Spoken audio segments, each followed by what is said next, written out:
After failing to make ground west of Orikhiv in the Zaporizhzhia direction, Russian forces gambled on something bigger, a massive mechanized assault launched from the south and east. But what began as their boldest push in Zaporizhzhia in years ended in disaster, as nearly an entire battalion was shredded by Ukrainian artillery, drones and anti-tank fire before reaching its objective.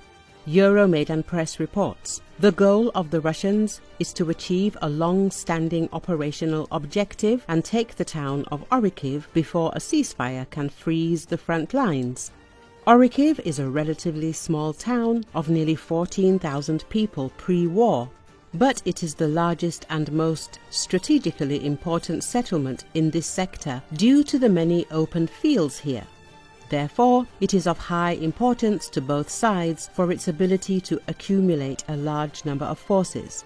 The Russians previously tried to achieve a breakthrough near Stepove and Mali Shcherbaky, to flank and approach Orikhiv to the west, but did not achieve further gains than their initial element of surprise had given them.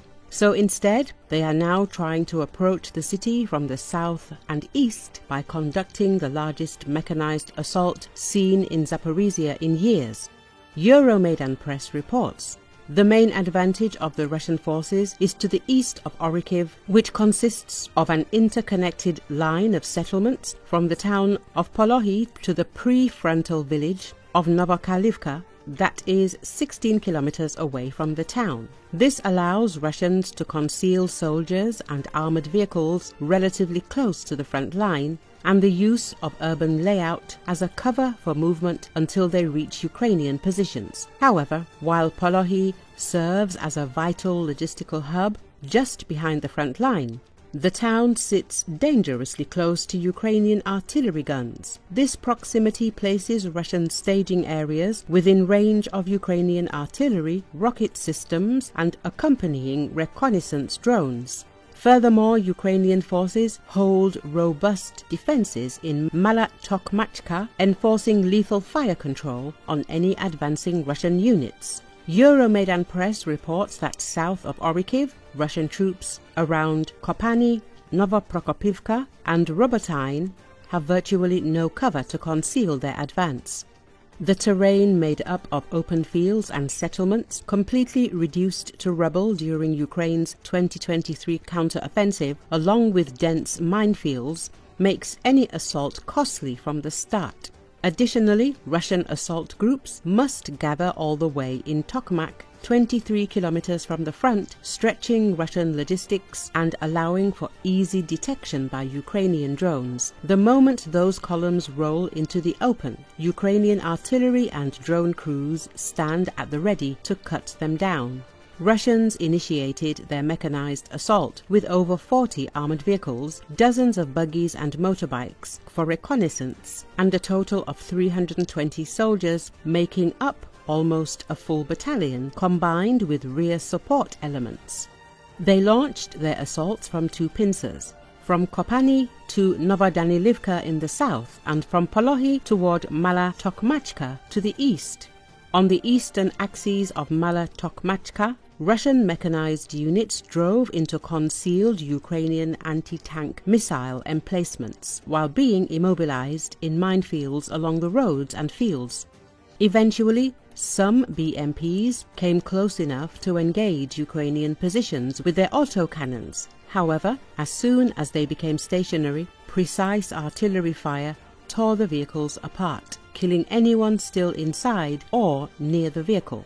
Euromaidan Press reports, overall the Russians launched the largest mechanized assault seen here in years, losing over a battalion of forces without even coming close to their objective of advancing towards Orikhiv. Ukrainian soldiers on the ground report that the assault captured no new positions, and that Russians sustained a casualty rate of over 70%, meaning Russians won't have the necessary forces nearby to launch an effective follow-up assault with.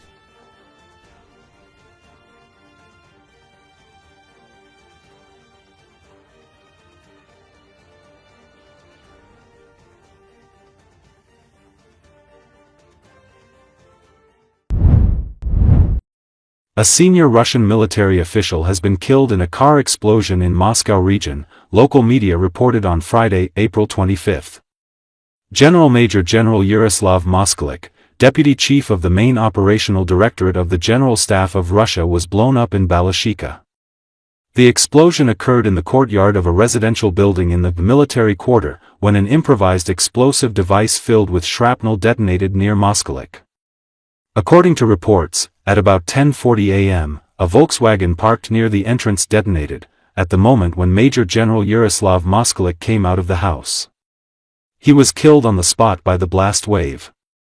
According to reports published in Telegram channels, the force of the explosion was so great that it threw the general several meters away and damaged the windows in the house nearby. Kommersant mentioned a possible second victim, the driver of the car, but this information has not been confirmed by other sources.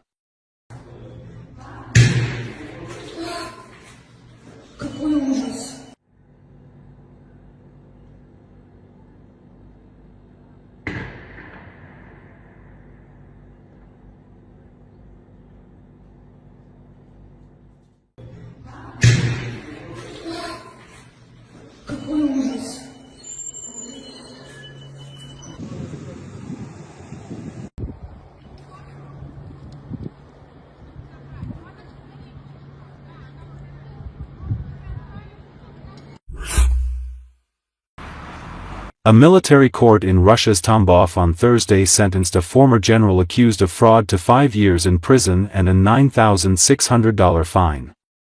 According to Associated Press, Major General Ivan Popov, who commanded the 58th Guards Combined Arms Army, was arrested in May 2024 along with several top military officials, including former Deputy Defense Minister Timur Ivanov, a close associate of then Defense Minister Sergei Shoigu. Some of those officials were charged with bribery, while Popov faced charges of fraud on an exceptionally large scale. President Vladimir Putin dismissed Shoigu as defense minister on May 12, 2024, appointing him as secretary of the National Security Council. Shoigu had been widely criticized for Russia's setbacks on the battlefield in Ukraine, and was accused of incompetence and corruption by mercenary leader Yevgeny Prigozhin, who launched a mutiny in June 2023 to demand the dismissal of Shoigu and military chief of staff Gen. Valery Gerasimov. Less than a month after Prigozhin's failed uprising, Popov was dismissed. He said he had complained about problems that his troops were facing in Ukraine to the Russian military command, and that his dismissal was a treacherous stab in the back to Russian forces in Ukraine. Popov's forces were fighting in the Zaporizhzhia region in the southeast of Ukraine, which is now partially occupied by Russian forces.